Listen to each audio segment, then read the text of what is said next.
In the initial verdict, the district prosecutor's office claimed they did not discover any evidence indicating homicide.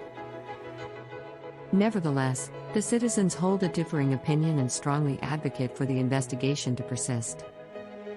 The family's attorney and the forensic doctor arrived at contrasting conclusions. Evidence of flaws within the prosecutor's office suggests a compromise, possibly due to external influence or bribery. As an illustration, the question arises, how could an individual sustain only minor injuries after falling from a building as high as the 10th story?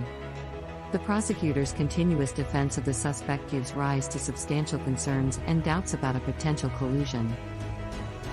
Regarding the marriage aspect, the officer has accused the victim of being a co-conspirator in a fraudulent marriage scheme, leading to the family's loss of legal representation. As the victim is no longer alive, he is unable to present his perspective, while his family, as a third party, is prohibited from participating in the legal dispute.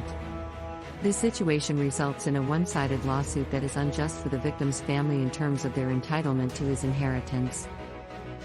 Rumors indicate that Saya's family engaged in illicit activities by transferring Lai's property covertly, using it as a means to bribe the prosecutor's office and secure financial advantages. There is speculation that Lai had been a significant source of financial support for both Saya's family and the families of the prosecutors for an extended period. It could be reasonably argued that Lai's family supported the suspect's family until Lai reached the age of 18. At this point, he was tragically murdered by them, potentially leading to the transfer of Lai's entire inheritance to the suspects. Furthermore, the prosecutor allegedly aided the suspect by concealing their malicious act of murder. In the past, the suspect has reportedly engaged in similar actions of illegally transferring Lai's property. There's a rumor that one of the property owners passed away shortly after filing a lawsuit to reclaim his property. There are also rumors circulating about his death, suggesting the possibility of it being a carefully orchestrated murder by Saya's family.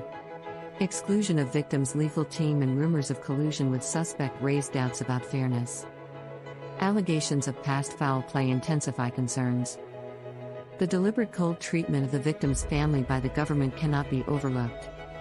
The victim's family seeks justice and a chance to be heard for a sense of proper closure. The prosecutor's office is allegedly making additional efforts to seize the property and potentially use the proceeds for their own gain. This action potentially violates the takings clause, where the government is not permitted to take property from private citizens without providing just compensation. Prosecutor attempts to use Lai's mother's misdemeanor to block her Taiwan nationality claim and seize her substantial inheritance. Taiwanese citizens remain vigilant and unconvinced by the government officials' schemes. They stand unwavering, eager to aid the victim's family in rightfully inheriting the victim's 30 properties valued in billions and continue to accumulate. The Lord's message is clear: He will not grant money to the cruel murderers. May His words be blessed.